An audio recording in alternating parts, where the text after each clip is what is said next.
Good evening. Welcome to this edition of DeFacto Review, one of the story-shaping program in Mongolia. Here with us our commentator, economist, and columnist, Gerald of DeFacto. Good evening. Good evening. And I'm Ortnason. We're live on Facebook, VTV, and Twitter, #Gerald_DeFacto. We want to hear your thoughts. Please send us your comments. Coming up the program.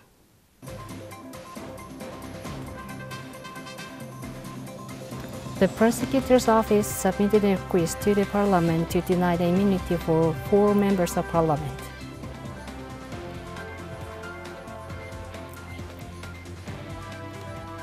A second round of protests to dismiss the Speaker of the Parliament took place on Thursday.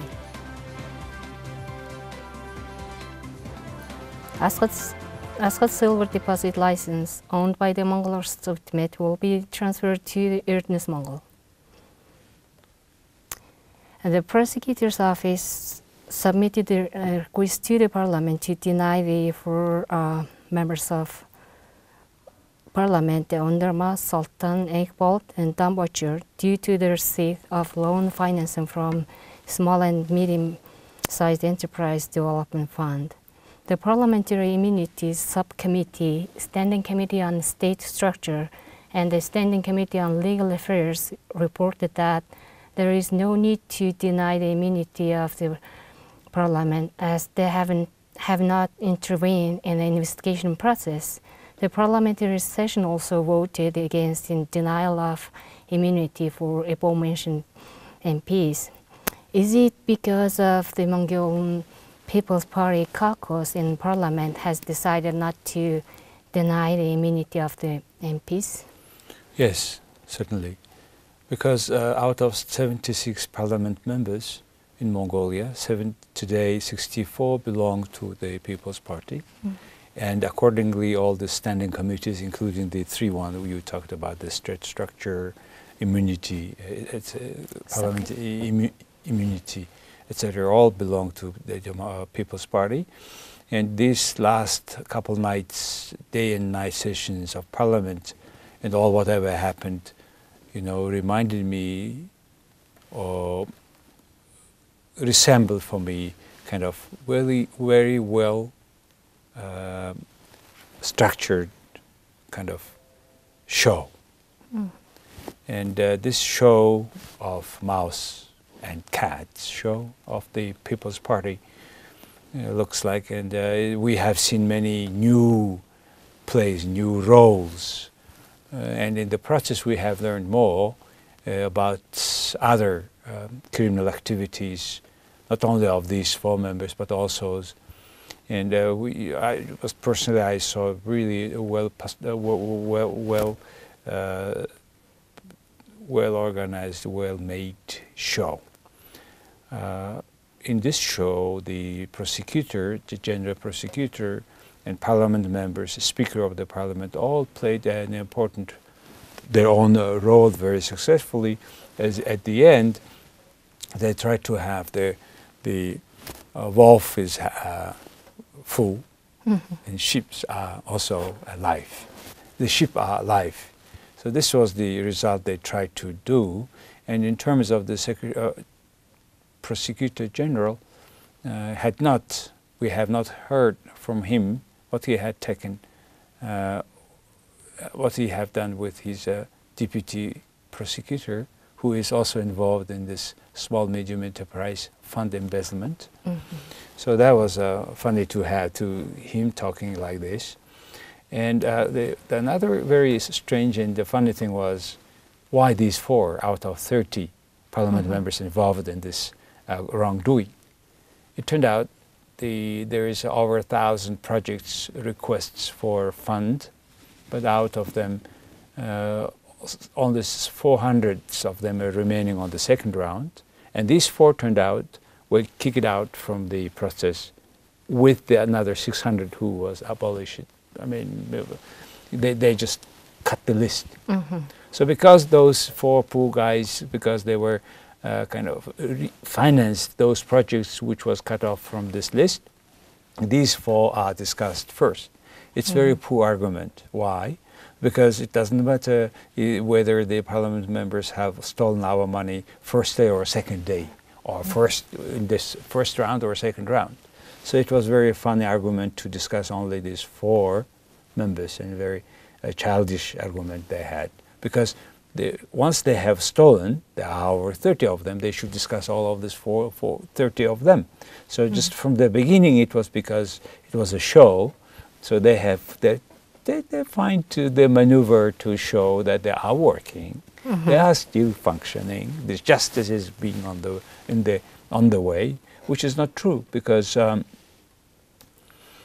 from that perspective, that this parliament is not able to punish or hold responsible those people who are embezzled our funds collectively, it shows that it is way far to have the justice in Mongolian land, in the Mongolian parliament. As far as the immunity concerned, as one of the parliament members said, the immunity should be not for these members. Many of them are just stealing our properties, but the immunity should be for every Mongolian citizen, rather. That's the issue. This sounds like this incident will just like fade away. And would you think, would this incident, the denial of the immunity, fade away, being liable for the receipt of the Small Medium Enterprises Development Fund for the MPs who got involved in this scandal? That's my concern, because the things in this way can be more fading away, like many other things before. And either it can be maybe some extraordinary events may happen so that distract the people's opinion, our attention.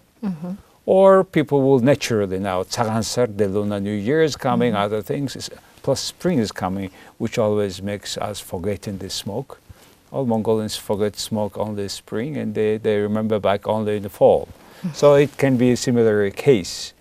But however, this time is a few things different. First time Mongolian meats on the market, price are increasing. Now it's for 1 kilo of beef, it will cost 14,000 tugriks, which is almost $4 to $5 equivalent, which is very expensive for the normal, ordinary purchasing power of the ordinary citizens.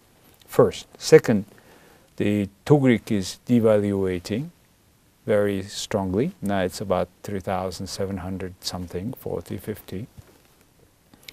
The third is because this stagnation of the coal export to China, because China is in general decreasing the import this time, and it will go probably through the New Year, Lunar New Year, which starts in Mongolia on 5th February, on China as well.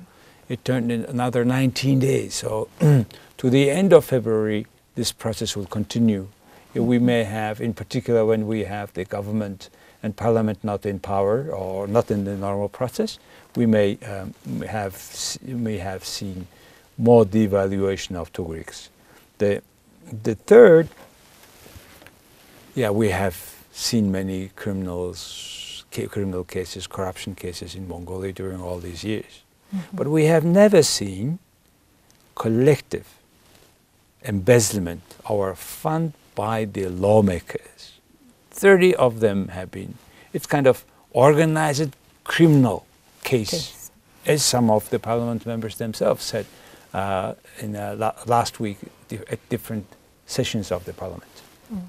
What do you think if the Prosecutor General would submit a proposal to deny the immunity of the other MPs or resubmission of these 4 MPs issue?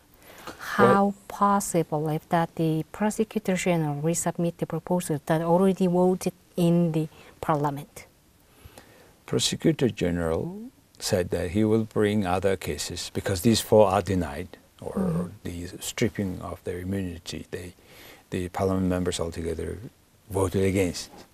In particular, the Minister of Justice said that, they are already going and giving an interview to the inspectors, and nothing they are hindering the truth, he said. And it's a very pity because for parliament members, if they take immunity of these 4 members, then other will be followed, which will be completely make defunctional the parliament. If the 30 members are becoming criminal, how you can have the parliament is continuing its normal process? So I think this cosmetic change, that's what they are for. And they agree that inside of the People's Party very well, this about show. So this is first. Secondly, because democracy is by nature demanding full transparency of the government. So that's the process going on in Mongolia. There cannot be half transparency. So eventually we are now disclosing these criminal actions. Eventually we are making our governance better so that we all learn what you can do and what you cannot do. You know, my concern is in the process of having more transparency through this way, we can very quickly slip into the path of many other developing countries in that process which establish some kind of dictatorship. They tried at the beginning to make the democracy better, they fight the corruption, but one strong man came and made his dictatorship down the road, like in Venezuela. That's another challenge we may face down the road, but it is criminal organized group by the parliament members who have stolen the funds, otherwise would support many medium, small enterprises, which in their own turn will create more jobs, which will make also a big... Generate more taxes. Generate more taxes as well, yes. Moving on to the next topic, the second round of protests to dismiss the speaker. Last week, the DeFacto review highlighted the process to dismiss the speaker. On Thursday, 5 MPs organized the second round of the protests throughout the country, demanding to dismiss the Speaker of the Parliament and to end the so-called Manning state structure. Compared to the previous protests, the second one were attended by many people. The protest representatives met with the Speaker of the Parliament and presenting the demand for him to resign, but the Speaker declined. An organizer of the protest informed that they will continue to protest and may hold hunger strike as their next step. The National Security Council held a meeting and advised the Parliament to expedite the discussion of the draft amendment proposed by the President. The Speaker signed in the recommendation, but he didn't show up in the parliamentary session. What was the specific highlights of this protest and why were there many people attended? Compared to the previous one, there were many people were in the protest. The first one was on December 27th, and this time, January 10th, I think at least twice or 3 times more people were there on the Sukobata Square, but still the parliament speaker is not resigned. And instead of him, there is more motion comes to the political arena in Mongolia to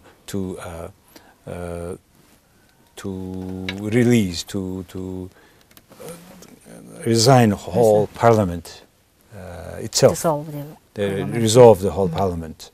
And that's why. And also it shows very clearly that this political crisis cannot be solved inside of the grey palace of the parliament and the government. What happened also, why? Because so many people are coming for this, during the period between 2 demonstrations, they were more clear who and how many parliament members were involved in this small medium enterprise embezzlement, fund embezzlement, and also the 60 billion Tugriks recording case turned out to be true, not the false, as it was the establishment was trying to prove before. And the third thing why many people are here is the price for meat had increased. Tugrik devalued more. So that all this make together many people, these factors make together many people come into the Sukbata Square for some solutions to make their life better. They at least helping them to meet their ends. Even though there were two-time protests, the speaker tends to stay in his position as a Speaker of the Parliament. What would be the consequences of this action? He's not resigning because he declined. Looks like he will not resign, not because he doesn't want himself. I think he does want. But the people who have created him, supported him, actually he had created first those people during his, when he was a mayor of Ulaanbaatar city.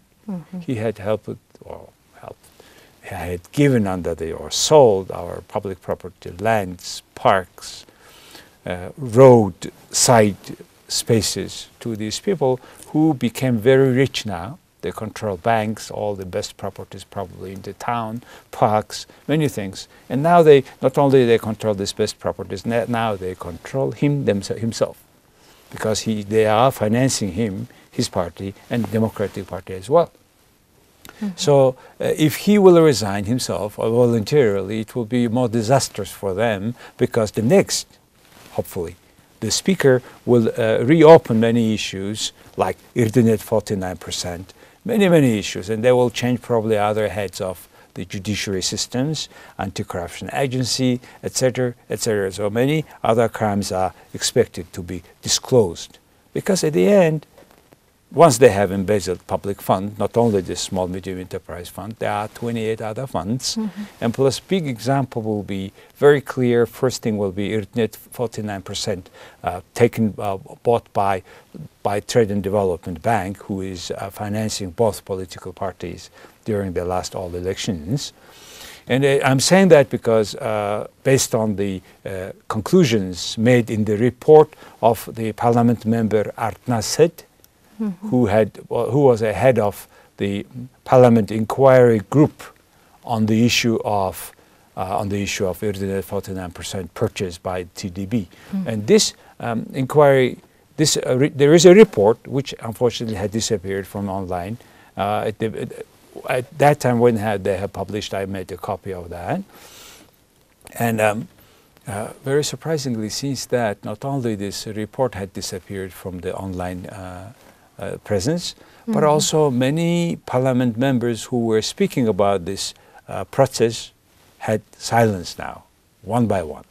And many media outlets becoming also silent. Today, like nobody is speaking about this big purchase. Well, I'm for this purchase, buying from the Russian government by Mongolian companies, fantastic.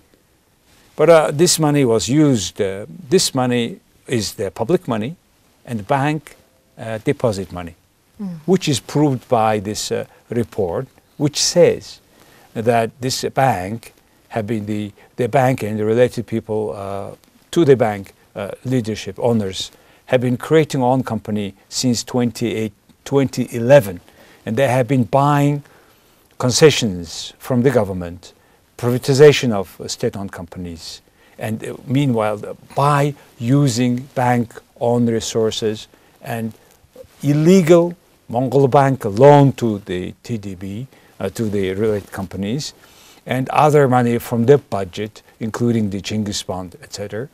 And that's this is the, I'm trying now to translate the conclusion of this working group report, the first paragraph. And also it says that Erdenet and Mongol Rostsvetmet, they not to buy 49%, they spend 745 billion tugriks, and 900 billion tugriks was taken, given as a loan to the related shareholders of the bank. That's what the report says. And also, as soon as they got the legal ownership of Erdenet, full 49%, and they have since June 27th, 2016, they got total $67 million from Erdenet in the form of dividends from 2012, 2013, etc. So they have a list of things, how they got the money. So they just immediately within the 6 months, they got $67 million Erdenet money from Erdenet. So it shows how much all these things have been organized. And the TDB and have been using, had a lot of money from samurai bond from of the development bank money raised from samurai bond, and they got illegal loan from the Mongol bank. How is it possible? 360 billion Tugriks. And also they used Chinggis bond, from the Chinggis bond, 84 billion Tugriks to buy Hutil cement factory, and also 137 billion Tugriks for buying Darhang metallurgy combinat. So all, etc., etc., and also for the QUSG company for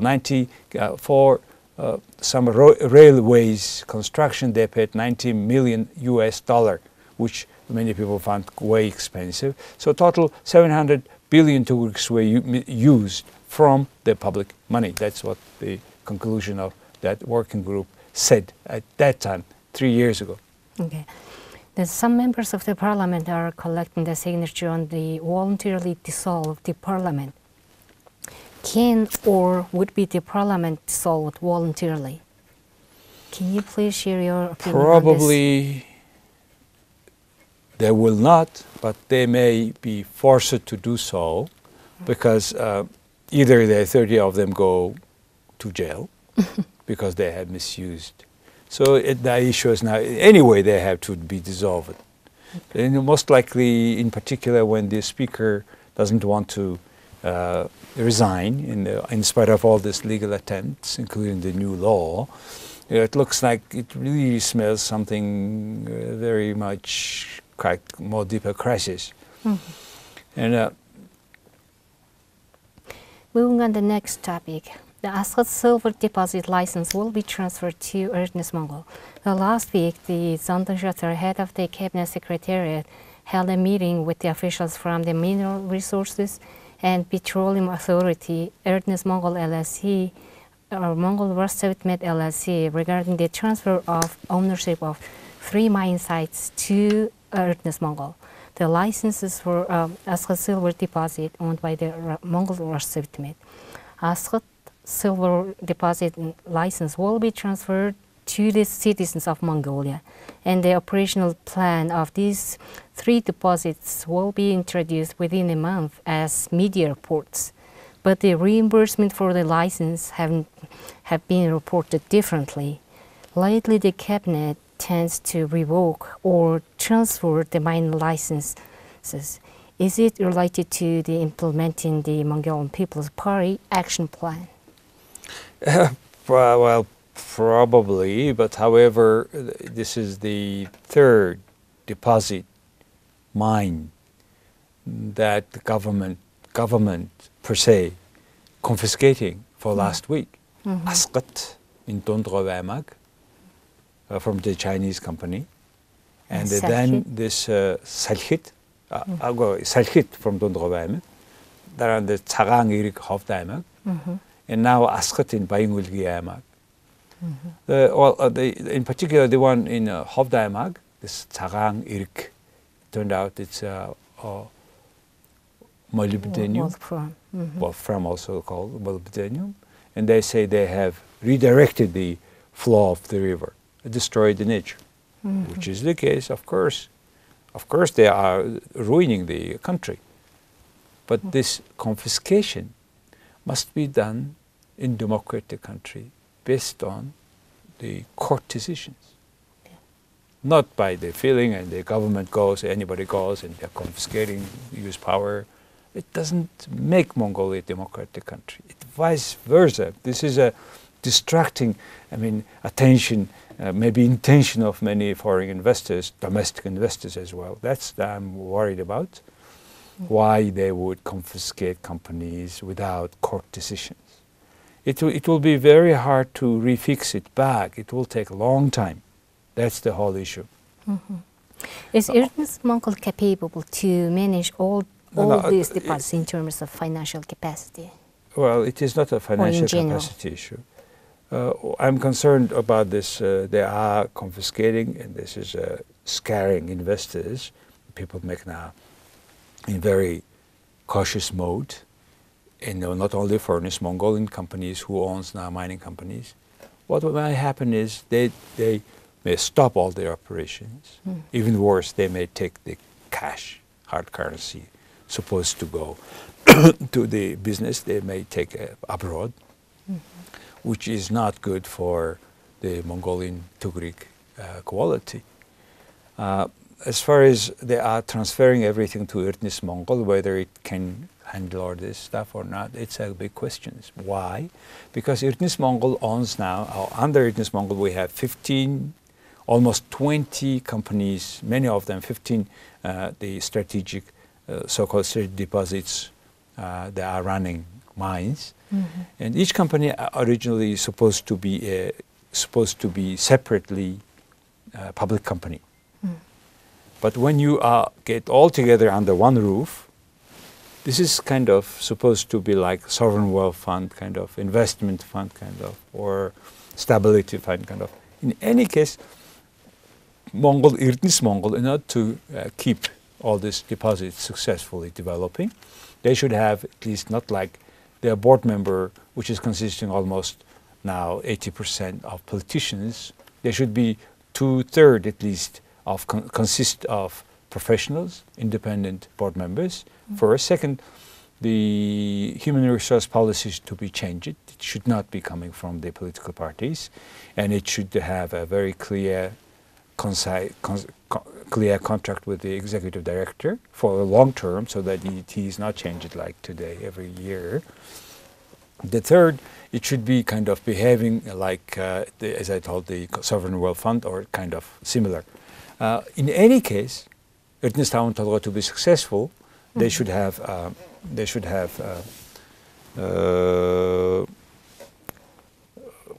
public company first, and the Mongolian budget should not have any deficit.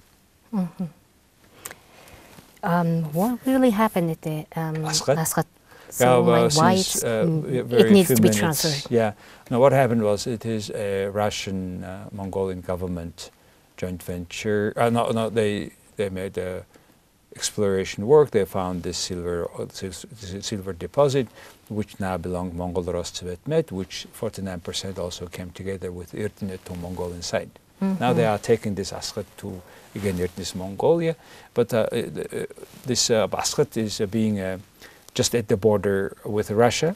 In order to come to this deposit, you need to cross the border and come again from the Russian side. So this is a naturally very natural place where probably most efficiency would come if we have a joint venture with a Russian. If we find the right private investor who will follow international procedure of mining industry, which is not that easy, but however it will be ideal places because we should have with the two neighbors almost the same relations, but almost deposits have been developed by China, not by Russia, so probably it will be coming. Concerning compensation of these deposits, the Zandan Shatar, head of government cabinet, refuses, and the CEO of this company, Mongol Rostsvetmet, said that at least $7 million to be paid. So I think it is a long process. I don't know exactly the details, but beyond this process, or the three process, many things, interesting events we should follow after. Okay. Thank you for joining us, and thank you for being with us. Thank you. See you next Sunday. But next Sunday we will be on MNB World program, and we will announce the time, probably Sunday at 7 o'clock on MNB World. Thank you for having this time with us. Have a good evening. Thank you for being with us.